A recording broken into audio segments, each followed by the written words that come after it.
今すぐ手に入る小さな成功と10年後の大きな成功、あなたならどちらを選びますか？この問いに人生75年をかけて答えた男がいます。徳川家康、織田がつき、羽柴がこねし天下持ち、座りしままに食うは徳川。後の世にそう謳われた男は、本当にただ座って待っていただけなのでしょうか？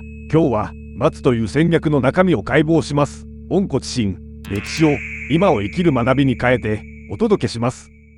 1543年、三河の岡崎城に竹千代、後の家康は生まれました。松平家は東の今川と西の織田に挟まれた小さな家。竹千代は6歳で人質に出され、しかも護送の途中で裏切りに遭い、敵方の織田家に売られてしまいます。2年後、ようやく人質交換で今川家へ。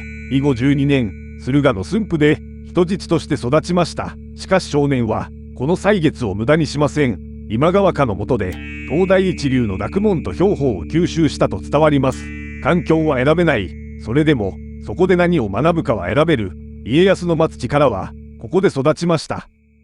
1560年、桶狭間の戦い、今川義元が織田信長に討たれると、19歳の家康は今川家から自立し、岡崎城に戻ります。そして2年後、昨日までの敵、信長と同盟を結びました。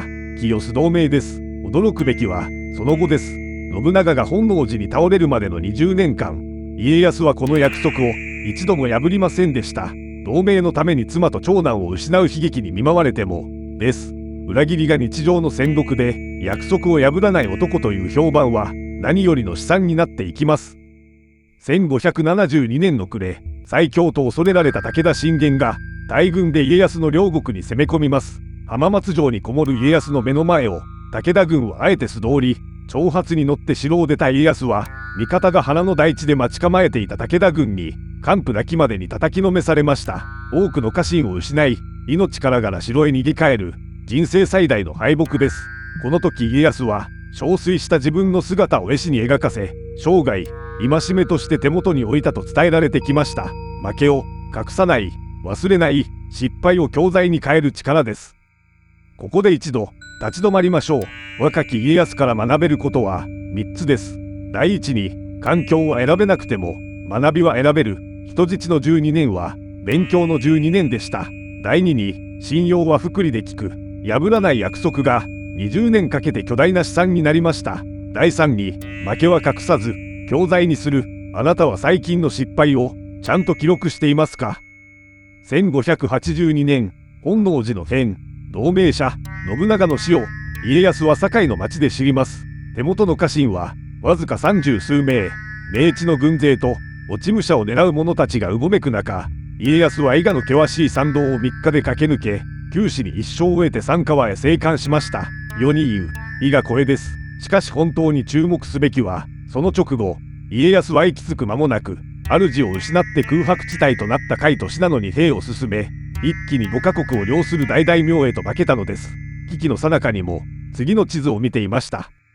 信長亡き後、天下へ駆け上がる秀吉と、家康はついに直接対決します。1584年、小牧、長久手の戦い、局地戦では、家康が見事に勝ちました。しかし家康は、勝ったまま踏み込みません。秀吉の政治力と動員力を冷静に測り、頃合いを見ては黙し、やがて進化の例を取りました。めんこのための消耗戦はしない、勝ち逃げならぬ、勝ち引きです。目的は勝つことではなく、生き残ること、ここを見失わないのが、家康でした。1590年、小田原の北条氏が滅ぶと、秀吉は家康に関東への国替えを命じます。先祖代々の三河を取り上げ、遠くへ飛ばす。実質は、警戒による左遷でした。家康が本拠に選んだのは、当時は足の茂る湿地が広がる小さな城下、江戸です。ここから家康は、川の流れを付け替え、入り江を埋め、水路を張り巡らせて、城下町をゼロから設計していきます。与えられた場所で腐らず、次の時代の資産を仕込む、この湿地が、やがて世界最大級の都市、東京になります。秀吉の天下の間、家康は律儀者の仮面をかぶって、じっと待ちました。そしてこの男、実は異常なほどの健康マニアです。食事は質素な麦飯と豆味噌、鷹狩りで足腰を鍛え、薬草の知識は本職裸足で、自分で薬を調合するほどでした。思い出してください。信長は49、秀吉は62で、この世を去りました。家康は75まで生きています。天下取りの最後の決め手は寿命でした。長生きは運ではなく戦略だったのです。2度目の振り返りです。第一に、勝っても消耗戦はしない。目的はめんこではなく生き残ることでした。第二に、左遷も逆境も資産作りの時間に変える湿地の江戸が首都になりました。第三に、体は最大の資本。健康管理も立派な戦略です。あなたの体と信用、福利で育てていますか。1598年、秀吉が世を去ると、家康はゆっくりとしかし確実に動き始めます。そして1600年、天下はケメの関ヶ原。しかし実際の戦闘はわずか半日で決着しました。なぜか家康が開戦前に全国の大名へおよそ180通もの手紙を書き、味方を増やし敵陣の武将にまで調べ略の手を伸ばしていたからです。戦いの最中、松尾山の小早川秀明が寝返ると西軍は一気に崩壊。勝負は当日ではなく始まる前に決まっていたのです。1603年、家康は征夷大将軍となり江戸に幕府を開きます。ここからが家康の真骨頂でした。わずか2年で将軍職を息子の秀忠に譲ったのです。徳川の世はこの先もずっと続くという天下への宣言でした。自らは大御所として駿府に移り、法度、つまりルールの整備を進めます。力で抑えるのではなく仕組みで治める。